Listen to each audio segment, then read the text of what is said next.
ನಮಸ್ತೆ Anvay kitchen and ಕ್ರಿಯೇಷನ್ಸ್ಗೆ ಸ್ವಾಗತ. Friends, ನಾನಿವತ್ತು ಟೊಮೊಟೊ ಕಾಯಿಯಿಂದ ಒಂದು ಚಟ್ನಿ ರೆಸಿಪಿ ಅಥವಾ ಗೊಜ್ಜಿನ ರೆಸಿಪಿಯನ್ನು ತೋರಿಸ್ತಾ ಇದ್ದೀನಿ. ತುಂಬ ಟೇಸ್ಟಿಯಾಗಿರುತ್ತೆ, ಸುಲಭವಾಗಿ ಕೂಡ ಮಾಡ್ಕೊಳ್ಬೋದು.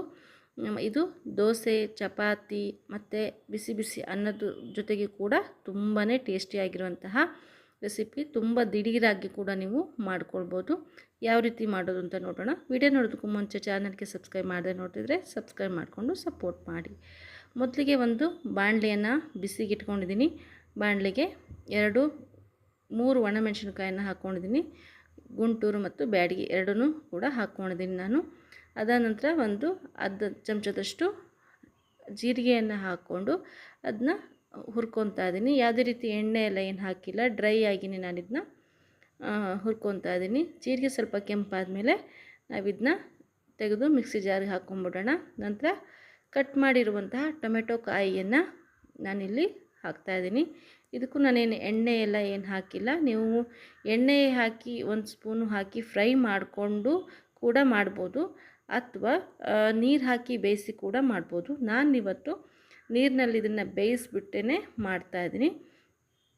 ನೋಡಿ, 1 ನಿಮಿಷ ಹುರಿದ್ಬಿಟ್ಟು ಹಾಗೇ ನಂತರ ಒಂದು ಸ್ವಲ್ಪ ಇದಕ್ಕೆ ಅಗತ್ಯ ಇದ್ದಷ್ಟು ಇದು ಮುಳುಗುವಷ್ಟು ನೀರನ್ನು ಹಾಕಿ ನಾನು ಇದನ್ನ ಬೇಯಲಿಕ್ಕೆ ಬಿಡ್ತಾಯಿದ್ದೀನಿ. ಸ್ವಲ್ಪ ಚೆನ್ನಾಗಿ ಬೇಯಬೇಕು. ನೋಡಿ, ಇವಾಗ ಚೆನ್ನಾಗಿ ಬೇಯ್ತಾ ಇದೆ. ಅದಕ್ಕೆ ಸ್ವಲ್ಪ ಹುಣಸೆಹಣ್ಣನ್ನು ಸೇರಿಸ್ತೀನಿ. ಈ ಹುಣಸೆಹಣ್ಣು ಸೇರಿಸೋದ್ರಿಂದ ಟೇಸ್ಟ್ ತುಂಬಾ ಚೆನ್ನಾಗಿ ಬರುತ್ತೆ. ಟೊಮೆಟೊ ಕಾಯಿಲೂ ಕೂಡ ಹುಳಿ ಅಂಶ ಇರುತ್ತೆ, ಆದರೂ ಕೂಡ ನಾನಿಲ್ಲಿ ಹುಣಸೆಹಣ್ಣನ್ನು ಸೇರಿಸ್ಕೊಂಡಿದ್ದೀನಿ. ನಂತರ ಒಂದು 1/4 ಟೀ ಸ್ಪೂನಷ್ಟು ಬೆಲ್ಲವನ್ನು ಸೇರಿಸಿದ್ದೀನಿ. ಟೇಸ್ಟ್ ಬ್ಯಾಲೆನ್ಸ್ ಆಗುತ್ತೆ ಅಂತ ಹೇಳಿಬಿಟ್ಟು ಹಾಕಿದ್ದೀನಿ.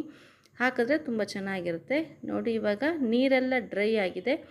ಟೊಮೆಟೊ ಕೂಡ 90% ಬೆಂದಿದೆ. ಏನು ಫುಲ್ಲು ಮೆತ್ತಗಾಗೋಗೋ ಬೇಯಿಸಬೇಕು ಅಂತೇನಿಲ್ಲ, 90% ಇದು ಬೆಂದಿದ್ರೆ ಸಾಕಾಗತ್ತೆ.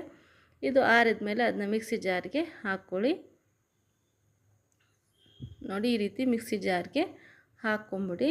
ಸ್ವಲ್ಪ ಬಿಸಿ ಇರುವಾಗಲೇ ನಾನು ಹಾಕಿದ್ದೀನಿ. ಇದು ಕೂಲಾದಮೇಲೆ ನಾನು ಅದನ್ನ ರುಬ್ಕೋತೀನಿ. ನಂತರ ಇದಕ್ಕೆ ತೆಂಗಿನಕಾಯಿ ತುರಿಯನ್ನು ಕೂಡ ಹಾಕ್ಕೊಳ್ಳೋಣ. ಒಂದು 1/4 ಬಟ್ಲಾಗೋಷ್ಟು ತೆಂಗಿನಕಾಯಿ ತುರಿ, ರುಚಿಗೆ ತಕ್ಕಷ್ಟು ಉಪ್ಪನ್ನು ಹಾಕಿ ನಾನು ತಣ್ಣಗಾದಮೇಲೆ ರುಬ್ಕೊಂಡು ನೋಡಿ ಈ ರೀತಿ ತೊಗೊಂಬಂದಿದ್ದೀನಿ.